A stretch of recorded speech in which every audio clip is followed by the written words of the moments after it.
Assalamualaikum warahmatullahi wabarakatuh. Anak-anakku dimanapun kalian berada, mudah-mudahan sehat ya. Insya Allah semuanya sehat ya. Untuk video kali ini, Bapak akan melanjutkan materi pembelajaran kita. Dan ini pembelajarannya terhitung mungkin bahasan baru ya, yaitu tentang tata nama senyawa kimia. Dan tata nama senyawa kimia ini kita akan bagi menjadi beberapa, ada kovalen, ada ionik, ada asam basa, dan garam ya.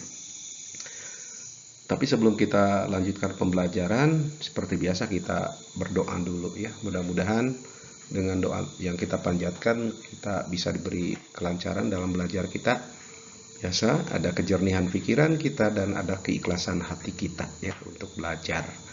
Dan tidak lupa diawali dengan basmalah. Yuk kita sama-sama bacakan Bismillahirrohmanirrohim. Kita mulai. Ya, kita awali dengan memahami apa itu senyawa kovalen biner ya. Kita pahami dulu dari sini. Untuk masalah senyawa kovalen biner, ini dasarnya sudah Bapak berikan sewaktu kita belajar ikatan kimia ya, yaitu tentang ikatan kovalen dari situ. Nah, di sini perhatikan dalam catatannya ya, dalam catatannya apa itu senyawa kovalen. Nah, di sini perhatikan senyawa kovalen itu adalah senyawa yang tersusun ya dari unsur yang punya sifat non logam, ini NL ya, non logam. Nah, ini sifat non logam bergabung dengan unsur non logam yang lainnya ya, jadi dua unsur sifat non logam bergabung, maka senyawanya yang terbentuk adalah kovalen begitu ya. Kemudian kalau ada istilah biner bi itu artinya dua gitu kan. Jadi senyawa tersebut tersusun atas dua unsur ya, tersusun atas dua unsur. Seperti misalkan contohnya ada di sini contohnya ya, untuk senyawa kovalen biner. Nah, seperti ini contohnya. Ada H2O. Nah, gini kan. Ada NH3. Ada CH4, gitu kan. Kamu perhatikan, H2O itu kan disusun atas unsur H ya kan, dan O. Berarti dua unsur yang menyusunnya. Ya. Kalau NH3 atau amonia tersusun atas N dan H. Kalau metana C dan H, begitu ya. Jadi sangat mudah kan. Nah, ini yang disebut dengan senyawa kovalen biner ya. Kemudian di dalam menuliskan rumus senyawa kovalen biner itu ada aturan yang harus dipahami oleh kita. Aturan tersebut adalah memegang kepada ini. Nah, ini aturannya. Perhatikan urutan ini nih. Ya, urutan dari sini tuh, dulu maaf. Nah, sampai sini urutannya. Nah, ini yang jadi pegangan kita nih. Mulai dari boron, silikon, karbon, antimon, arsen, dan seterusnya sampai ke fluor. Ya. Nah, urutan ini sudah baku seperti ini. Ya. Sehingga aturannya, kenapa ini diurutkan seperti ini? Karena ini adalah untuk membuat rumus. Artinya, unsur yang tertulis di bagian depan itu nanti di dalam membuat rumus pasti tertulisnya di depan. Kalau unsurnya yang ada di belakang berarti tertulis di belakang gitu ya. Maksud Bapak adalah seperti ini. Kita ambil contoh ini yang tadi nih, H2O gitu kan. Nah, H2O itu kan tersusun antara atom H dan atom O. Kalau melihat urutan di sini, H lebih dulu posisinya, ya kan? H di sini posisinya lebih dulu nih dibandingkan dengan O, gitu kan? Maka yang ditulis itu harus H dulu baru O. Makanya jadilah rumusnya H2O, tidak OH2 begitu. Nah, seperti kalau karbon dioksida, tahu kan rumusnya? Iya, CO2 kan? Lihat di sini kan C. Di sini O-nya. Berarti jadilah C dulu baru O, tidak O2C, tapi CO2. Nah, inilah manfaat dari urutan ini. Begitu ya. Nah, jadi sekarang paham kan kenapa H2O jadi air rumusnya H2O tidak OH2. Amonia tidak H3N, tapi NH3. Metana tidak H4C, tapi CH4. Ternyata ini kuncinya ada di urutan ini. Oke, paham? Iya, terima kasih. Untuk selanjutnya, setelah kita tadi tahu urutan-urutannya, ya kan? Yang lebih dulu siapa, terus yang di belakang siapa, sesuai urutan tadi. Sekarang kita lihat dalam cara penulisan dan pemberian nama, ya. Perhatikan di sini, misalnya dalam penulisan rumus, ya. Rumus ini NL tahu kan maksudnya ya, non logam bergabung sama non logam, karena kita masih membahas kovalen. Nah, air, ya kan? Air itu ditulisnya H2 bukan OH2, karena H dalam urutan lebih depan dibandingkan O, gitu. Amonia juga sama ya, ini tadi udah Bapak singgung kan di slide kedua. NH3 tidak jadi H3N karena urutannya lebih depan dibandingkan H. Demikian pun karbon dioksida. Oke, ya ini Bapak anggap udah selesai ya. Nah, sekarang yang ini nih. Pemberian namanya seperti apa? Ini kuncinya nih. Cara memberikan nama ini rumusannya ada di sini. Nah, ini adalah cara memberikan nama untuk senyawa kovalen yang biner. Nah, yang biner itu kan tinggal pertama kalian sebutkan aja, ya. Kalian sebutkan nama unsur non logam yang depan apa, susul dengan nama non logam yang belakangnya apa. Tapi ingat, tambahan dengan ida. Nah, ini ya udah selesai, gitu aja rumusnya. Contoh, lihat di sini ya. Misalkan kita melihat contoh HCl, ya kan? HCl nih, HCl. Yang depan kan hidrogen, tulis aja hidrogen.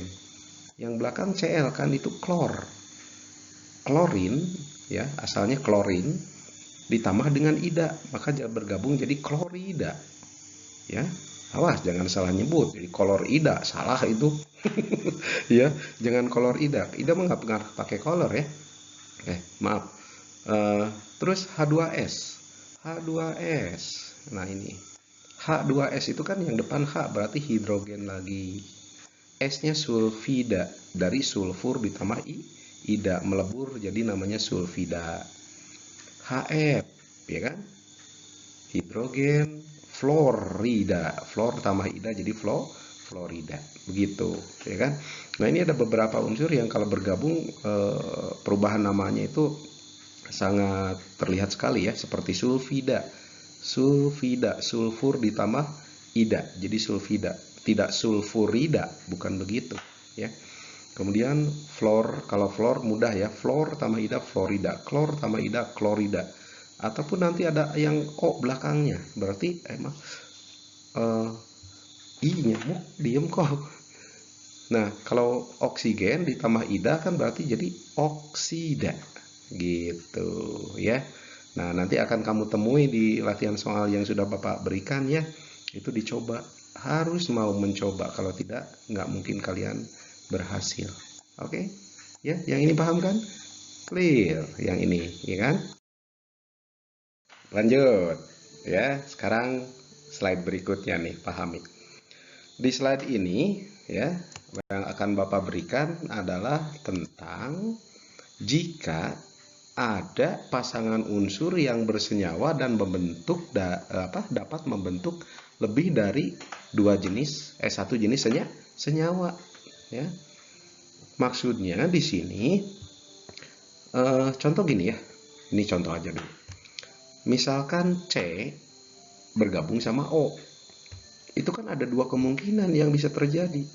Bisa ada terbentuk CO, bisa terbentuk CO2 gitu, yang sudah ada itu.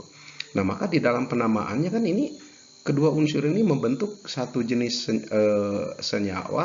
membentuk senyawa yang lebih dari satu jenis.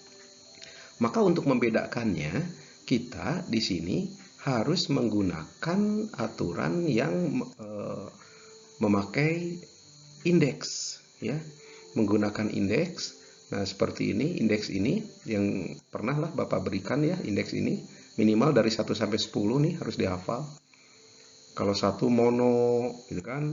Dua ada di, tiga tri, empat tetra, lima penta, terus 6, 7, 8 sampai 10 deka, ya kan? Nah, ini harus sudah hafal nih ya urutan ini. Nah, akan tetapi indeks ini khusus untuk yang satu ini nih, untuk yang satu ini hanya dipergunakan di dalam senyawa karbon monoksida. Ini maaf ketutup ya. Nah, hanya di dalam karbon monoksida saja, ya kan? Jadi kalau untuk yang lain satu tidak usah disebutkan pakai mono. Udah, hanya yang karbon monoksida saja yang unsur pakai mono. Yang lain mah tidak usah pakai mono. Oke ya. Nah, ini ada tambahan sekarang berarti indeks kita gunakan sekarang. Bagaimana cara penggunaannya? Kita lihat di slide berikutnya. Siap? Ya. Sebelum kita mulai, ngopi dulu ya. Maaf ya. Mereka beritain. Segar. Oke. Nah, kalau yang ini ya, perhatikan. Nah, lihat. Misalkan ya, misalkan nih lihat. Ada senyawa kovalen yang Bapak udah tadi singgung antara C dan O misalkan ya. Antara C dan O ini kan bisa membentuk dua jenis senyawa seperti ini. Ya kan? Nah, maka di sini untuk membedakannya kalian perhatikan. Di sini perlunya indeks yang akan muncul membedakannya. Jika ini udah pastikan tadi kan karbon monoksida, monik ya, maaf, sorry. Ini ada monok ya, ini monoksida. Kemana sih monik ya? Nah, monoksida ini ya maksudnya. Nah, kalau yang terbentuk senyawa berikutnya antara C dan O itu adalah CO2. Maka untuk membedakannya lihat di sini, C-nya ada satu, berarti karbon. Tidak usah pakai mono ya. Lalu ini indeksnya 2, maka muncul di, kata di, ya kan? Oksigen tambah ida, ingat oksida. Nah, seperti itu kan jadi karbon monoksida. Nah, ini untuk membedakan bahwa senyawa yang terbentuk dari unsur-unsur lebih dari satu jenis. Contoh berikutnya ini mungkin lebih bisa dibandingkan oleh kalian nih.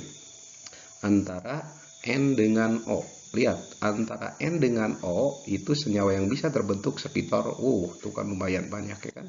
Bisa NO, bisa N2O, bisa NO2, N2O3, N2O4, atau N2O5. Nah, maka untuk membedakan penamaannya, indeksnya di sini kita gunakan, gitu ya. Kalau NO kan N-nya 1, O-nya 1. Tapi ingat ya, dosa pakai mono kan. Tinggal sebut aja nitrogen oksida. Ya, nitrogen oksida, oksigen tambah ida, ingat. Kalau ini lihat, N2O, N-nya ada 2, maka muncul kata di. Nah, ini kan. Di, N-nya nitrogen, di nitrogen. Ya kan? Oksigen tambah ida jadi oksida. Begitu kan? Yang ketiga, lihat NO2, N-nya 1, udah cukup sebutkan nitrogen. Oksigennya ada 2 nih, muncul indeksnya di, yang artinya 2 ini. Oksida ya. Oksida lagi. Maaf ya, banyak salah nulisnya. Oksida ini ya. Nah, ini perhatikan yang berikutnya N2O3, N-nya ada 2, muncul kata di. Nitrogen, O-nya ada 3, muncul kata tri oksida, ya kan? Terus yang keempat nih, N2O4, N-nya ada 2, muncul lagi di nitrogen, 4 tetra. Tuh. Kan? Terakhir, N2O5, N-nya ada 2, di lagi. O-nya ada 5, 5 berarti penta. Nah, jadilah di nitrogen pentaoksida. Begitu kan? Nah, untuk selanjutnya antara karbon dengan sulfur ya. Ternyata dia membentuk satu senyawa saja ya kan. Karbon, nah sulfurnya ada 2, lihat di sini. Sulfurnya ada 2. Berarti muncul kata, nah ini di lagi di sini. Disulfida ya kan. Nah, terakhir ini adalah untuk yang CCl 4. C-nya 1 berarti karbon, Cl-nya ada 4 nih, awas. Kalau 4 berarti muncul kata tetra, ya kan? Artinya 4 ini. Artinya ini 4. Nah, jadilah karbon tetra klorida. Gampang kan? Nah, gitu ya. Jadi nggak sulit kok. Nah, kemudian di sini perhatikan. Terdapat beberapa senyawa ya yang memiliki nama yang sudah umum. Jadi kalau nama yang sudah umum seperti ini sudah tidak perlu lagi disebutkan pakai aturan yang pakai indeks, nggak perlu ya, karena sudah umum. Contohnya adalah ini air. H2 itu kan sudah dikenal umumnya air, maka sudah tidak perlu disebutkan di nitrogen tidak perlu disebutkan di nitrogen oksida ya kan. Kita cukup menyebutnya adalah dengan air saja. Jadi jangan pakai kata ini, tidak perlu ya. NH3 itu kan amonia, nama umumnya udah terkenal ini ya. Tidak usah disebut nitrogen trioksida, ini nitrogen hidrida ya. Ini nah tambahan baru, hidrogen kalau tambah ida jadi hidrida namanya. Tidak disebut nitrogen trihidrida, nggak perlu ini. Karena yang umumnya adalah ini. Ya. Terakhir CH4. Nama umumnya dikenal dengan metana. Tidak usah disebut karbon tetrahidrida, nggak perlu ini juga. Karena nama umumnya sudah ini. Nah, gitu ya. Gitu kan. Nah, itulah nama-nama yang sifatnya sudah umum, nggak usah pakai aturan yang tadi. Oke, itu slide yang ini mudah-mudahan paham.